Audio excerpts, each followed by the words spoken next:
जी हाँ दोस्तों, तो बड़ी खबर इस समय जो है वो आईएमडी के द्वारा यानी भारतीय मौसम विभाग के द्वारा जो है वो निकल कर के सामने आ रही है। मानसून ने यहाँ पर जो है वो केरल के बाद में तमिलनाडु के अंदर भी जो प्रवेश है वो कर लिया है। और इसके साथ ही बात करें तो यहाँ पर जो बंगाल की खाड़ी है उसके अंदर भी जो साइक्लोनिक सर्कुलेशन है वो धीरे धीरे जो है वो इंटेंसिफाई होता जा रहा है, जिसकी वजह से बात करें तो दक्षिणी भारत से उत्तरी भारत की तरफ यानी आप कह सकते हैं कि महाराष्ट्र, गुजरात, मध्य प्रदेश, राजस्थान की तरफ मानसून के बढ़ने की जो उम्मीद है वो बढ़ गई है। साथ ही साथ बात करें तो पूर्वोत्तर भारत के अंदर भी यानी असम, मेघालय, अरुणाचल प्रदेश, नागालैंड, मणिपुर, मिजोरम, ओडिशा, पश्चिम बंगाल, बिहार, उत्तर प्रदेश सहित जो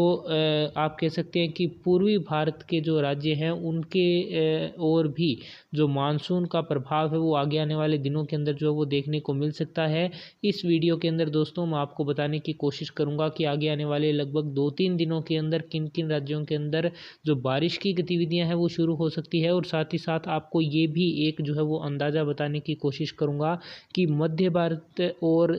साथ ही साथ जो उत्तरी पश्चिमी भारत है यानी जिसके अंदर आप कह सकते हैं कि राजस्थान के अंदर, उत्तर प्रदेश के अंदर, साथ ही साथ यहाँ पर मध्य प्रदेश, गुजरात, महाराष्ट्र, इसके साथ साथ में बिहार के अंदर, झारखंड के अंदर भी आप कह सकते हैं कि लगभग इन्हीं राज्यों के साथ ही बिहार के साथ ही में ही आप मान सकते हैं कि जब बिहार के अंदर बारिश शुरू होगी तो उसी दौरान लगभग जो है वो झारखंड के अंदर भी बारिश जो वो शुरू हो सकती है। तो इसके बारे में आपको एक आइडिया देने का प्रयास करूंगा, तो वीडियो को दोस्तों पूरा ज़रूर देखना और साथ ही कमेंट सेक्शन के अंदर ज़रूर लिखना कि आप जो हो भारत के अंदर किस राज्य से बिलोंग करते हैं, क्योंकि आगे आने वाले कुछ ही दिनों के अंदर लगभग 1-2 दिनों के अंदर या हो सकता है कल ही मैं आपके लिए एक स्पेशल वीडियो जो है वो लेकर के आने वाला हूं, जिसके अंदर मैं आपको बताने की कोशिश करूंगा कि किस राज्य के अंदर जो है वो कब तक मानसूनी बारिश या जो प्री मानसूनी बारिश है वो जो है वो शुरू हो सकती है। तो चलिए अब हम इंडिया के मैप की हेल्प से देखते हैं कि किस तरह से जो मानसून ने जो है वो रफ्तार पकड़ी है या किस तरह से जो है वो आगे आने वाले दिनों के अंदर जो मानसून है वो विभिन्न राज्यों के अंदर प्रभावित कर सकता है वेदर को या मौसम को।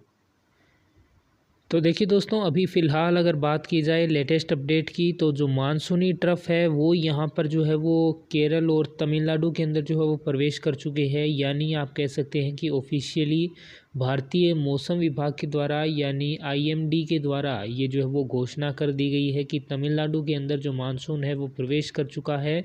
और ये कहीं ना कहीं जो है वो राहत भरी खबर है तमिलनाडु राज्य के लिए, क्योंकि यहाँ पर जो बारिश की गतिविधियाँ हैं वो ख़ास तौर से पूर्वी तटों के ऊपर नहीं हो रही थी, केवल जो है वो पश्चिमी तमिलनाडु के अंदर बारिश की गतिविधियां हो रही थी। लेकिन अभी जो है वो पूरे तमिलनाडु के अंदर बारिश की जो गतिविधियां हैं वो बढ़ेंगी, ऐसा जो अनुमान है वो लगाया गया है आगे आने वाले कुछ घंटों के अंदर या दिनों के अंदर, लगभग 1 से 1.5 दिन के अंदर। इसके साथ साथ में बात की जाए तो यहाँ पर एक जो लो प्रेशर सिस्टम है या जो साइक्लोन है वो यहाँ पर बंगाल की खाड़ी के अंदर भी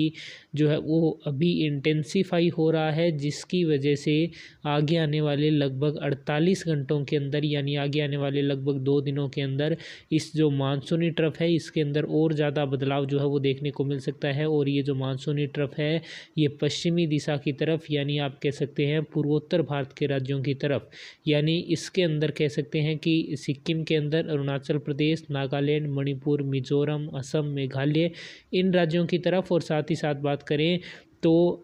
पश्चिम बंगाल के तटीय इलाके, साथ ही साथ ओडिशा के तटीय इलाकों के अंदर, बिहार के अंदर और झारखंड के अंदर भी जो बारिश की गतिविधियां हैं वो शुरू कर सकती है। यानी पूर्वोत्तर भारत के अंदर मानसून जल्दी ही जो है वो प्रवेश कर सकता है। इसके साथ साथ में बात की जाए तो दक्षिणी सिरा जो है इस मानसूनी ट्रफ का ये भी उत्तरी दिशा की तरफ यानी आप कह सकते हैं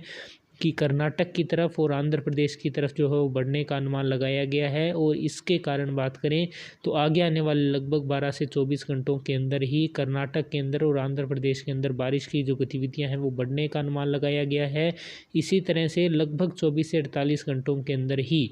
तेलंगाना और महाराष्ट्र के भी खास तौर से दक्षिणी ज़िलों के अंदर जो बारिश की गतिविधियां हैं वो बढ़ सकती है। इसके साथ साथ में बात की जाए तो लगभग 3 से 4 दिन या 5 दिन के अंतराल के अंदर, या आप अगर एक जो है वो रफ़ आइडिया माने तो लगभग जो है वो 7 दिन के अंतराल के ऊपर, यानी 1 हफ्ते के बाद में, अभी आप शायद अगर आपने चैनल को सब्सक्राइब किया है और अगर आप बेल आइकन को दबा चुके हैं तो शायद आप ये वीडियो जो है वो नोटिफिकेशन मिलने के बाद में जो है वो 8 या 9 तारीख को देख रहे होंगे। लेकिन यहाँ पर लगभग 14 तारीख तक बात करें तो राजस्थान के अंदर भी, गुजरात के अंदर भी, मध्य प्रदेश के अंदर, उत्तर प्रदेश और बिहार सहित विभिन्न राज्यों के अंदर, चाहे आप यहाँ पर उत्तरी भारत की बात करें, ख़ास तौर से राजस्थान तक आप कह सकते हैं, इससे ऊपर अगर बात करें तो लगभग जो है वो पंजाब हरियाणा के अंदर लगभग 16-17 तारीख से, लेकिन राजस्थान तक, मध्य प्रदेश तक, गुजरात तक, महाराष्ट्र तक और उत्तर प्रदेश तक यहाँ पर जो है वो लगभग 12-13 तारीख तक जो बारिश की गतिविधियाँ हैं, या 14 तारीख तक अच्छी खासी मात्रा के अंदर जो बारिश है वो होना शुरू हो सकती है, जो कि हालांकि प्री मानसूनी बारिश होगी और मानसून प्रवेश करने के अंदर उसके बाद में भी लगभग जो है वो 7-8 दिन लग सकते हैं, यानी 20 जून तक प्रवेश कर सकता है राजस्थान के अंदर। लेकिन उससे पहले भी लगभग 10 तारीख के बाद में विभिन्न राज्यों के अंदर तेज़ बारिश जो है वो शुरू हो सकती है। राजस्थान के अंदर भी दक्षिणी और पूर्वी ज़िलों के अंदर, यानी हाड़ौती क्षेत्र के अंदर और जयपुर के आसपास के ज़िलों के अंदर भारी बारिश इस दौरान जो है वो देखने को मिल सकती है। उत्तर प्रदेश, बिहार, मध्य प्रदेश, गुजरात, महाराष्ट्र, तेलंगाना, ओडिशा, सभी राज्यों के अंदर जो बारिश की गतिविधियाँ हैं वो आगे आने वाले कुछ दिनों के अंदर जो है वो शुरू हो सकती है। तो ये यहाँ पर बड़ी अपडेट इस समय जो है वो निकल करके सामने आ रही है। तो वेदर जो है वो इंडिया का बदलने वाला है कुछ ही दिनों के अंदर। तो उम्मीद करूँगा कि आपको ये जो इन्फॉर्मेशन दी गई है आपके लिए हेल्पफुल साबित हुई होगी। वीडियो को पूरा देखने के लिए, चैनल के साथ बने रहने के लिए आप सभी भाइयों का बहुत बहुत धन्यवाद।